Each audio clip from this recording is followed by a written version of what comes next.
Bien-aimés frères et sœurs, vous connaîtrez la vérité et la vérité vous affranchira. Ça, c'est pas moi qui le dis, c'est la Bible qui le dit. Mais moi, je vous dis mieux. Vous connaîtrez la vérité historique, notamment celle de vos ancêtres kémites, et vous aurez une vision globale de ce que c'est que la vraie souveraineté politique. J'ajoute, vous reviendrez à la spiritualité africaine ancestrale et vous comprendrez les enjeux de l'indépendance économique. Et pour terminer, vous accepterez votre identité culturelle kémite et vous obtiendrez deux choses. La première, c'est la paix. La seconde, c'est le développement, à une condition. L'unité de toute l'Afrique noire, l'unité de tous les Noirs du monde entier. Otep à tous, bienvenue sur la chaîne des panafricanistes par essence, par conviction et par excellence. Celle des citoyens kémites par nécessité et obligation de combat. Nous sommes une chaîne qui n'est guidée que par nos ancêtres et rien que par les ancêtres qui appartiennent à l'égrégore du monde noir. Par conséquent, nous ne croyons en aucun Dieu venu de l'étranger. Toutefois, cette vidéo n'est aucunement destinée à inciter à la haine ou à la violence, car nous menons un combat qui est d'abord et avant tout spirituel, ensuite il est politique, géopolitique et géostratégique, contre l'impérialisme, le colonialisme, le néocolonialisme et l'endocoloniat, sur la base du principe fondamental que nous avons hérité de nos ancêtres kémites, qui est celui de la Mahat, c'est-à-dire solidarité, vérité et justice. Vous êtes donc en droit de connaître la vérité, et nous avons l'obligation de vous dire la vérité, rien que la vérité, afin que justice soit rendue au continent africain. Et ça, c'est notre modeste contribution dans cette noble lutte en faveur de la souveraineté, la dignité et la solidarité, ainsi que l'unité africaine. Ça, c'est ce que nous appelons le panafricanisme. Bien-aimés frères et sœurs, j'ai une question qui me vient toujours à l'esprit. J'aimerais la poser afin que nous puissions ensemble essayer de réfléchir là-dessus. Pourquoi la France s'inquiète-t-il à l'avenir de l'Afrique? Pourquoi la France se passe pour le meilleur ami de l'Afrique?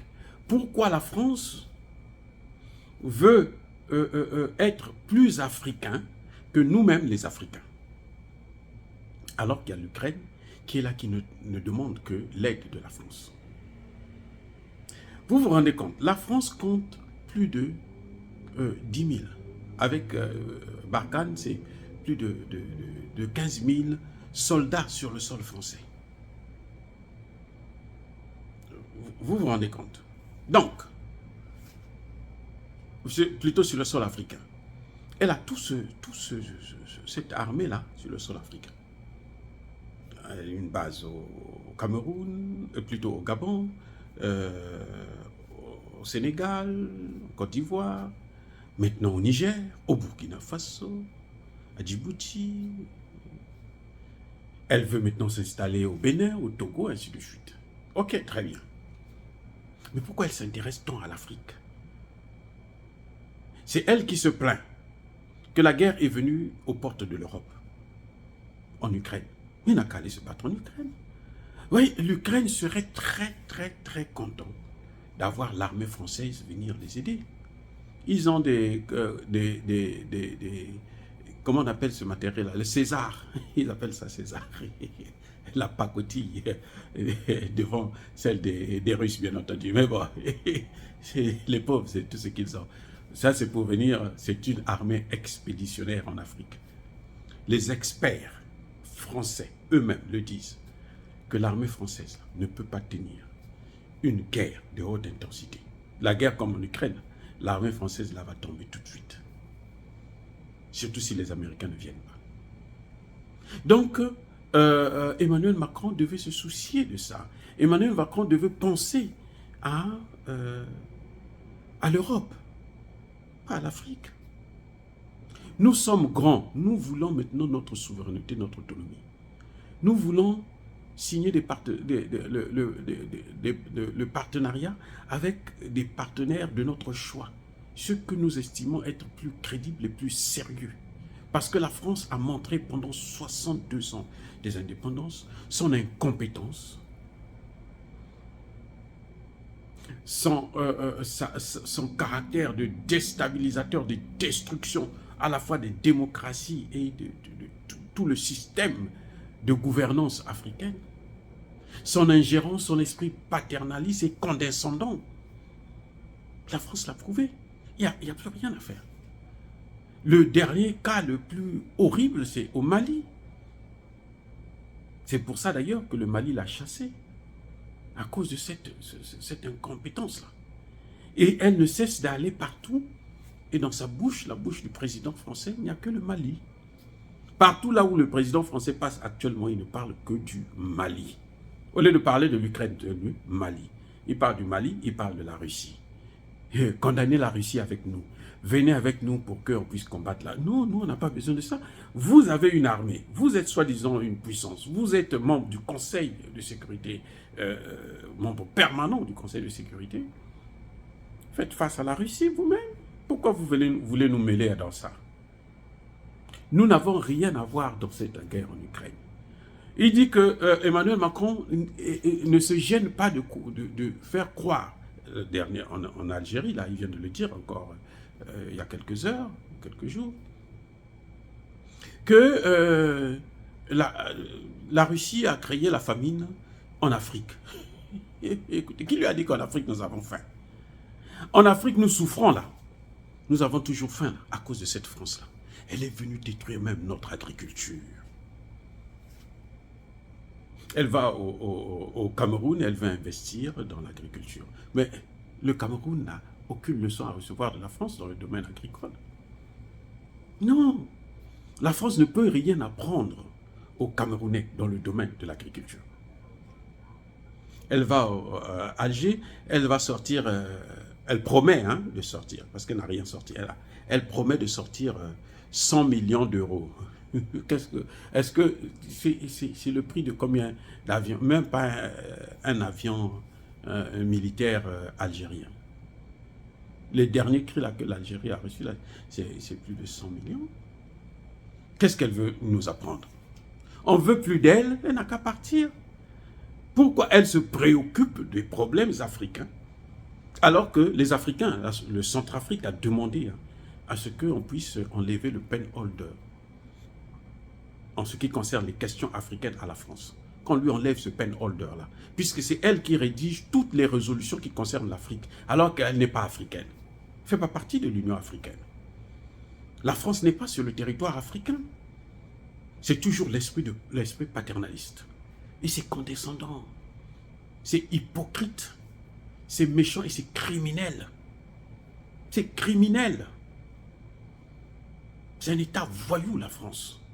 Oui, c'est des voyous. Pour se comporter ainsi, il faut être voyou. Elle n'a plus à se préoccuper des problèmes français. Elle n'a qu'à se préoccuper des problèmes européens. Vous savez quoi? Takuba, c'était l'embryon de la force européenne que les Français tiennent tant. Donc, au lieu de faire ça chez eux, en Europe, ils viennent en Afrique, ils tuent. C'est pour ça que vous voyez, les avions français décollent, il y a un mariage là, ils viennent, ils bombardent. Pour voir combien de gens ils peuvent tuer avec leurs obus. C'est-à-dire qu'il n'y a pas plus sadique que ce que vous avez, qu'on a vu au Mali. La France s'est comportée comme un gangster. Un vrai État voyou. Ils veulent former leur armée. Non, ils viennent faire ça en Afrique. Parce que bon, là, il y a des gens qu'on peut tuer gratuitement. Et puis, il n'y aura pas de jugement. Vous avez vu comment les Français ont canardé des jeunes au Niger qui s'opposaient à au convoi de Barkhane. La France les a canardés. Au moins 300 morts et plusieurs blessés. Et le président Bazoum, lui, il ferme les yeux. Donc, circuler, rien ne se passe. Ça, c'est la France. C'est ce que la France nous apporte. Emmanuel Macron, quand il est arrivé pour la première fois au pouvoir, il a fait croire qu'il était jeune. Donc, lui n'est pas de la vieille école. Faisons le bilan de la politique d'Emmanuel Macron en Afrique, de la France-Afrique. Il a fait pire. Les Africains en Afrique de l'Ouest ont demandé de se débarrasser du franc CFA. pour mettre l'écho. La France, Emmanuel Macron est venu, il a créé le Wacron, qui est l'écho bis, et plus dangereux, plus méchant, plus sadique, plus nazi que le franc CFA. Vous avez déjà vu, faisons le bilan.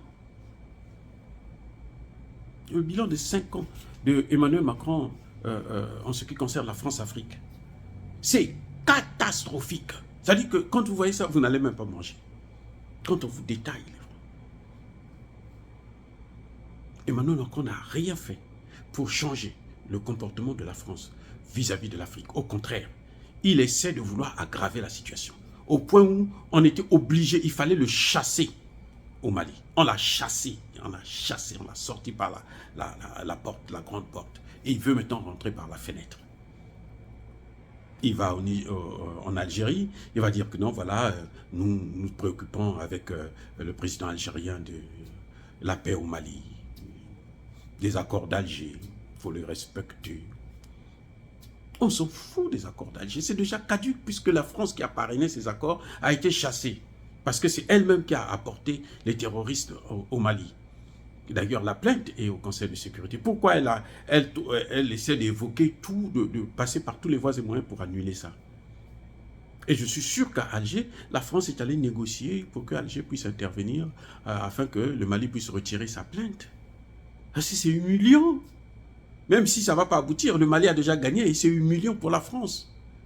Elle a été humiliée sévèrement par le Mali. Donc, que la France se préoccupe de l'Ukraine, ça c'est l'Europe. Elle n'a qu'à aller créer Takuba en Ukraine.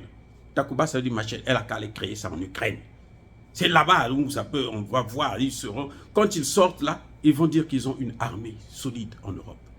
Mais pas en Afrique. Nous, on n'a pas besoin de ça. Nous, ce n'est pas notre affaire. On n'est jamais parti dans d'autres continents, dans d'autres pays, pour aller faire des guerres. Non. Nous n'avons pas cet esprit impérialiste. Eh oui, nous n'avons pas ça. On peut tout nous reprocher, mais sauf celui-là. Mais, bien aimés frères, dire cela, c'est inciter à la haine ou à la violence. Non, non, non, non. Il y a pas colère, veille à malem. Soyez bénis par le Dieu de Kémit. J'ai dit, je persiste, je signe et j'assume.